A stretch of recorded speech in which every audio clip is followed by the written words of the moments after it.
ಅದು ನಗರದ ಹೃದಯ ಭಾಗದಲ್ಲಿ ಇರುವಂತಹ ಸೆಂಟ್ರಲ್ ಜೈಲ್. ಆದ್ರೆ ಕೈದಿಗಳಿಗೆ ಸ್ವರ್ಗ. ಯಾಕಂತಂದ್ರೆ ಎಲ್ಲ ಸಪ್ಲೈ ಆಗ್ತಾ ಇದೆ. ಹಾಗಾದ್ರೆ ಡ್ರಗ್ಸು ಕೂಡ ಸಪ್ಲೈ ಆಗ್ತಾ ಇದೆಯಾ? ಮಾಜಿ ಮೇಯರ್ ಅದೇ ರೋಡಲ್ಲಿ ಹೋಗ್ತಾರೆ, ಅವರ ಕಣ್ಣಿಗೆ ಬೀಳುತ್ತೆ ಈ ಕೃತ್ಯ.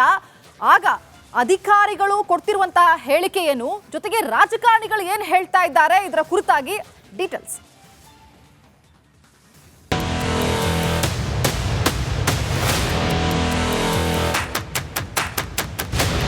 ಮಂಗಳೂರಿನ ಜೈಲಿನೊಳಗೆ ಹಾಡ ಹಗಲೇ ಕಳ್ಳ ಮಾರ್ಗದ ಮೂಲಕ ನಿಷೇಧಿತ ವಸ್ತುಗಳು ಪೂರೈಕೆ ಆಗ್ತಾ ಇದೆಯಾ, ಇದಕ್ಕೆ ಅಧಿಕಾರಿಗಳು ಕೂಡ ಸಾಥ್ ನೀಡ್ತಾ ಇದ್ದಾರಾ ಅನ್ನುವಂಥ ಅನುಮಾನ ಹುಟ್ಟಿಕೊಂಡಿರುವಂಥದ್ದು. ಮಂಗಳೂರು ಜೈಲಿನಲ್ಲಿ ಮತ್ತೊಂದು ಕರ್ಮಕಾಂಡ. ಕೈದಿಗಳಿಗೆ ಕಳ್ಳ ಮಾರ್ಗದಲ್ಲಿ ಪೂರೈಕೆ ಆಯ್ತಾ ಡ್ರಗ್ಸ್?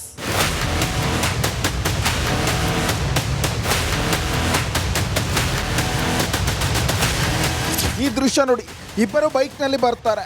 ಓರ್ವ ದಿಢೀರಂತ ಇಳಿತಾನೆ, ಕೈನಲ್ಲಿದ್ದ ವಸ್ತುಗಳನ್ನ ಮಂಗಳೂರು ಸೆಂಟ್ರಲ್ ಒಳಗೆ ಎಸಿತಾನೆ. ಎದ್ನೋ ಬಿದ್ನೋ ಅಂತ ನಂಬರ್ ಪ್ಲೇಟ್ ಇಲ್ಲದ ಸ್ಕೂಟರ್ ಹತ್ತಿಕೊಂಡು ಪೇರಿ ಕೀಳ್ತಾರೆ.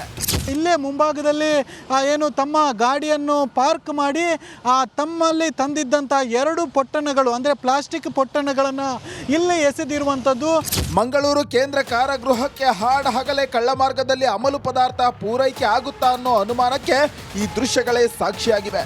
ಜೈಲಿನ ಹೊರಭಾಗದಿಂದ ಜೈಲೊಳಗೆ ಇಬ್ಬರು ಆಗಂತುಕರು ಪ್ಲಾಸ್ಟಿಕ್ ಕವರ್ ಎಸೆದು ಪರಾರಿಯಾಗಿದ್ದಾರೆ. ಮಂಗಳೂರು ಮಾಜಿ ಮೇಯರ್ ಕವಿತಾ ಸುನಿಲ್ ಪ್ರಯಾಣಿಸುತ್ತಿದ್ದ ಕಾರಿನ ಡ್ಯಾಶ್ ಬೋರ್ಡ್ನಲ್ಲಿ ಈ ದೃಶ್ಯ ಸೆರೆಯಾಗಿದೆ. ಇಬ್ಬರನ್ನು ಮಾಜಿ ಮೇಯರ್ ಬೆನ್ನಟ್ಟಲು ಮುಂದಾಗಿದ್ದಾರೆ. ಕ್ಷಣ ಮಾತ್ರದಲ್ಲಿ ಸ್ಕೂಟರ್ನಲ್ಲಿ ತಪ್ಪಿಸಿಕೊಂಡಿದ್ದಾರೆ. ಈ ಘಟನೆ ಆಗುತ್ತಿದ್ದಂತೆ ಸ್ಥಳಕ್ಕೆ ಮಂಗಳೂರು ಶಾಸಕ ವೇದವ್ಯಾಸ್ ಕಾಮತ್ ದೌಡಾಯಿಸಿದ್ದಾರೆ. ಜೈಲರ್ನನ್ನ ಹಿಗ್ಗಾಮುಗ್ಗಾ ತರಾಟೆಗೆ ತೆಗೆದುಕೊಂಡಿದ್ದಾರೆ. ಆರಾಮಾಗಿ ಬಿಸಾಡ್ತಾರೆ, ನೀವು ಕಂಪ್ಲೇಂಟ್ ಕೊಡ್ತೀರ ಅಂತ ಹೇಳ್ತೀರಿ, 38 FIR ಮಾಡಿದ್ದೀರ ಅಂತ ಹೇಳಿದ್ರೆ ಇವತ್ತು ಬಿಸಾಡ್ತಾರೆ, ನಾಳೆ ಬಿಸಾಡ್ತಾರೆ ಅಂತ ಹೇಳಿ ಏನು ಕತೆ ಜೈಲು ಒಳಗಡೆ ಹೇಳಿ ವಿಧಾನಸೌಧ ನಾನು ಮಾತಾಡ್ತೇನೆ.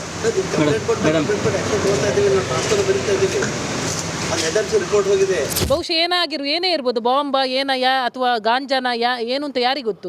ಸೊ ಹಾಗಿರುವಾಗ ನಾನು ಅದನ್ನು ಅವರನ್ನು ಓಡಿಸ್ಕೊಂಡು ಹೋದಾಗ ಬಹುಶಃ ನಾನು ಏನೋ ಕಾರಲ್ಲಿದ್ದೆ. ಸೊ ನನಗೆ ಮತ್ತು ಅವರು 2 ವೀಲರಲ್ಲಿದ್ದು, ಅವರು ಓಣಿಯಲ್ಲಿ ಎಲ್ಲೆಲ್ಲೋ ಓಡಿ ಆಯಿತು. ಆದಷ್ಟು ನಾನು ಅವರನ್ನು ಹಿಂಬಾಲಿಸಿಕೊಂಡು ಹೋದಾಗ ನನಗೆ ಅವರು ಸಿಗಲಿಲ್ಲ. ಗಾಂಜಾ, ಅಫೀಮು, ಇನ್ನಿತರ ಅಮಲು ಪದಾರ್ಥಗಳು ಜೈಲಿನ ಕಾಂಪೌಂಡ್ ದಾಟಿ ಅಲ್ಲಿ ಅದನ್ನು ಉಪಯೋಗಿಸುವಂಥ ಖೈದಿಗಳಿಗೆ ಸಿಗ್ತಾ ಇದೆ ಅಂತ ಹೇಳಿದ್ರೆ, ಇದು ಇವತ್ತು ರಾಜ್ಯ ಸರ್ಕಾರ ಮತ್ತು ಆಡಳಿತ ಮತ್ತು ಗೃಹ ಇಲಾಖೆ, ಬಂದಿಖಾನೆ ಇಲಾಖೆ ಯಾವ ರೀತಿಯಲ್ಲಿ ಕೆಲಸ ಮಾಡ್ತಾ ಇದೆ ಅಂತೇಳಿ ಸ್ಪಷ್ಟವಾಗಿ ನಮಗೆ ಗೋಚರಿಸ್ತಾ ಇದೆ. ಅಲ್ಲ, ಇದೇ ಮೊದಲು ಬಿಸಾಕ್ತಾ ಇರ್ತಾರೆ. ಬಿಸಾಕಿದ್ದು ಕಂಪ್ಲೇಂಟ್ ಕೊಟ್ಟಿದ್ದೀವಿ, ಎಲ್ಲ ಕೊಟ್ಟಿದ್ದೀವಿ. ಯಾವಾಗಲೂ ಅಲ್ಲಿ ಹಿಂದೆ ಮುಂದೆ ನಾವು ಪೊಲೀಸ್ ಹಾಕ್ತಾನೆ ಇದ್ದೀವಿ. ಅವರು ಕಣ್ಣು ತಪ್ಪಿಸಿ ಅವರು ಬಿಸಾಕ್ತಾ ಇದ್ದಾರೆ. ಅದನ್ನು ನಾವು ಪೊಲೀಸ್ ಸ್ಟೇಷನ್ ಕಂಪ್ಲೇಂಟ್ ಕೊಡ್ತಾ ಇದ್ದೀವಿ. ಜೈಲಿಗೆ ಎಸೆದ ಪ್ಯಾಕೆಟ್ನಲ್ಲಿ ಡ್ರಗ್ಸ್ ಇತ್ತ. ಈಗ ಮಂಗಳೂರು ಜೈಲು ಭಾಳ ಕಿಷ್ಕಿಂದವಾಗಿದೆ. ಅಲ್ಲಿ ಈಗ ಹೊಸ ಜೈಲನ್ನು ಕಟ್ತಾ ಇದ್ದೇವೆ. ಅದು ಶಿಫ್ಟ್ ಆಗೋವರೆಗೂ ಭಾಳ ಕಠಿಣವಾದ ಪರಿಸ್ಥಿತಿ ಇರುತ್ತೆ. ಈ ರೀತಿ ಡ್ರಗ್ಸು ಅಥವಾ ಬೇರೆ ಬೇರೆ ಅನೈತಿಕ ಚಟುವಟಿಕೆಗಳು ಅಲ್ಲಿ ಆಗೋದು ಕಂಡು ಬಂದಾಗೆಲ್ಲ ಅದಕ್ಕೆ ಕ್ರಮ ತಗೊಂಡಿದ್ದಾರೆ. ಜೈಲಿನಲ್ಲಿ ಮತ್ತೊಂದು ಕರ್ಮಕಾಂಡ ಬಯಲಾಗಿದೆ. ಕಾಂಪೌಂಡ್ ಒಳಗೆ ಎಸೆದ ಪೊಟ್ಟಣದಲ್ಲಿ ಡ್ರಗ್ಸ್ ಇತ್ತ ಅನ್ನೋದು ಕಾರಾಗೃಹ ಇಲಾಖೆ ಅಧಿಕಾರಿಗಳೇ ಉತ್ತರ ನೀಡಬೇಕಷ್ಟೇ.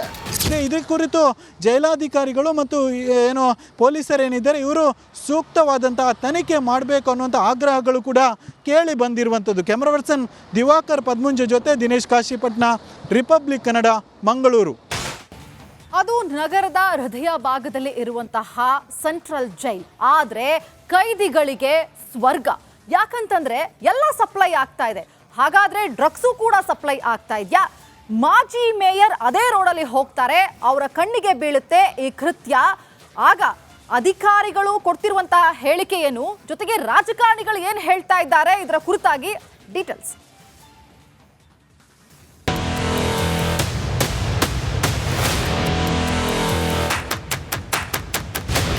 ಮಂಗಳೂರಿನ ಜೈಲಿನೊಳಗೆ ಹಾಡ ಹಗಲೇ ಕಳ್ಳ ಮಾರ್ಗದ ಮೂಲಕ ನಿಷೇಧಿತ ವಸ್ತುಗಳು ಪೂರೈಕೆ ಆಗ್ತಾ ಇದೆಯಾ, ಇದಕ್ಕೆ ಅಧಿಕಾರಿಗಳು ಕೂಡ ಸಾಥ್ ನೀಡ್ತಾ ಇದ್ದಾರಾ ಅನ್ನುವಂಥ ಅನುಮಾನ ಹುಟ್ಟಿಕೊಂಡಿರುವಂಥದ್ದು.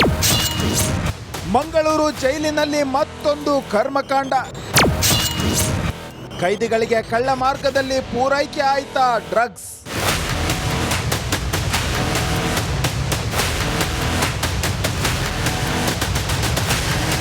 ಈ ದೃಶ್ಯ ನೋಡಿ, ಇಬ್ಬರು ಬೈಕ್ನಲ್ಲಿ ಬರ್ತಾರೆ.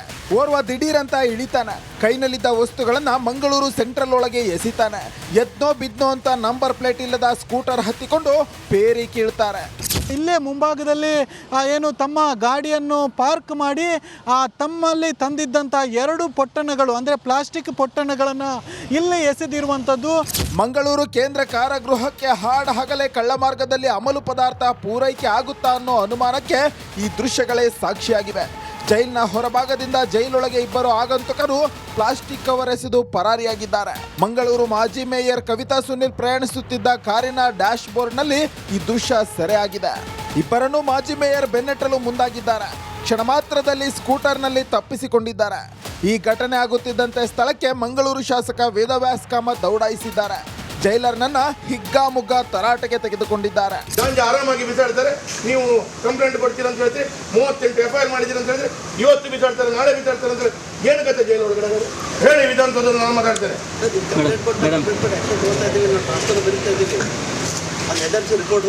ಬಹುಶಃ ಏನೇ ಇರ್ಬೋದು, ಬಾಂಬ ಅಥವಾ ಗಾಂಜಾನ ಏನು ಅಂತ ಯಾರಿಗೆ ಗೊತ್ತು. ಸೊ ಹಾಗಿರುವಾಗ ನಾನು ಅದನ್ನು ಅವರನ್ನು ಓಡಿಸ್ಕೊಂಡು ಹೋದಾಗ ಬಹುಶಃ ನಾನು ಕಾರಲ್ಲಿದ್ದೆ. ಸೊ ನನಗೆ ಮತ್ತು ಅವರು 2 ವೀಲರಲ್ಲಿದ್ದು, ಅವರು ಓಣಿಯಲ್ಲಿ ಎಲ್ಲೆಲ್ಲೋ ಓಡಿ ಆಯಿತು. ಆದಷ್ಟು ನಾನು ಅವರನ್ನು ಹಿಂಬಾಲಿಸಿಕೊಂಡು ಹೋದಾಗ ನನಗೆ ಅವರು ಸಿಗಲಿಲ್ಲ.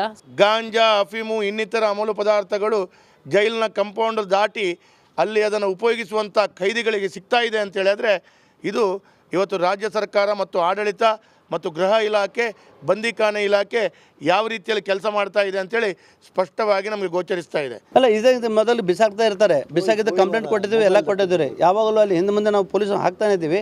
ಅವರು ಕಣ್ಣು ತಪ್ಪಿಸಿ ಅವರು ಬಿಸಾಕ್ತಾ ಇದ್ದಾರೆ. ಅದನ್ನು ನಾವು ಪೊಲೀಸ್ ಸ್ಟೇಷನ್ ಕಂಪ್ಲೇಂಟ್ ಕೊಡ್ತಾ ಇದ್ದೀವಿ. ಜೈಲಿಗೆ ಎಸೆದ ಪ್ಯಾಕೆಟ್ನಲ್ಲಿ ಡ್ರಗ್ಸ್ ಇತ್ತ. ಈಗ ಮಂಗಳೂರು ಜೈಲು ಭಾಳ ಕಿಷ್ಕಿಂದವಾಗಿದೆ. ಅಲ್ಲಿ ಈಗ ಹೊಸ ಜೈಲನ್ನು ಕಟ್ತಾ ಇದ್ದೇವೆ. ಅದು ಶಿಫ್ಟ್ ಆಗೋವರೆಗೂ ಭಾಳ ಕಠಿಣವಾದ ಪರಿಸ್ಥಿತಿ ಇರುತ್ತೆ. ಈ ರೀತಿ ಡ್ರಗ್ಸು ಅಥವಾ ಬೇರೆ ಬೇರೆ ಅನೈತಿಕ ಚಟುವಟಿಕೆಗಳು ಅಲ್ಲಿ ಆಗೋದು ಕಂಡುಬಂದಾಗೆಲ್ಲ ಅದಕ್ಕೆ ಕ್ರಮ ತಗೊಂಡಿದ್ದಾರೆ. ಜೈಲಿನಲ್ಲಿ ಮತ್ತೊಂದು ಕರ್ಮಕಾಂಡ ಬಯಲಾಗಿದೆ. ಕಾಂಪೌಂಡ್ ಒಳಗೆ ಎಸೆದ ಪೊಟ್ಟಣದಲ್ಲಿ ಡ್ರಗ್ಸ್ ಇತ್ತ ಅನ್ನೋದು ಕಾರಾಗೃಹ ಇಲಾಖೆ ಅಧಿಕಾರಿಗಳೇ ಉತ್ತರ ನೀಡಬೇಕಷ್ಟೇ. ಇದ್ರ ಕುರಿತು ಜೈಲಾಧಿಕಾರಿಗಳು ಮತ್ತು ಏನು ಪೊಲೀಸರೇನಿದ್ದಾರೆ ಇವರು ಸೂಕ್ತವಾದಂತಹ ತನಿಖೆ ಮಾಡಬೇಕು ಅನ್ನುವಂಥ ಆಗ್ರಹಗಳು ಕೂಡ ಕೇಳಿ ಬಂದಿರುವಂಥದ್ದು. ಕ್ಯಾಮ್ರಾ ಪರ್ಸನ್ ದಿವಾಕರ್ ಪದ್ಮುಂಜ ಜೊತೆ ದಿನೇಶ್ ಕಾಶಿಪಟ್ನ, ರಿಪಬ್ಲಿಕ್ ಕನ್ನಡ, ಮಂಗಳೂರು. ಅದು ನಗರದ ಹೃದಯ ಭಾಗದಲ್ಲಿ ಇರುವಂತಹ ಸೆಂಟ್ರಲ್ ಜೈಲ್. ಆದರೆ ಕೈದಿಗಳಿಗೆ ಸ್ವರ್ಗ. ಯಾಕಂತಂದ್ರೆ ಎಲ್ಲ ಸಪ್ಲೈ ಆಗ್ತಾ ಇದೆ. ಹಾಗಾದ್ರೆ ಡ್ರಗ್ಸು ಕೂಡ ಸಪ್ಲೈ ಆಗ್ತಾ ಇದೆಯಾ?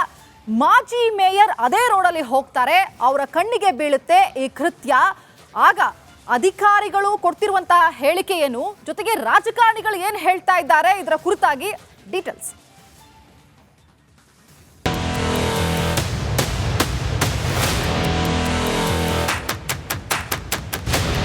ಮಂಗಳೂರಿನ ಜೈಲಿನ ಒಳಗೆ ಹಗಲೇ ಕಳ್ಳ ಮಾರ್ಗದ ಮೂಲಕ ನಿಷೇಧಿತ ವಸ್ತುಗಳು ಪೂರೈಕೆ ಆಗ್ತಾ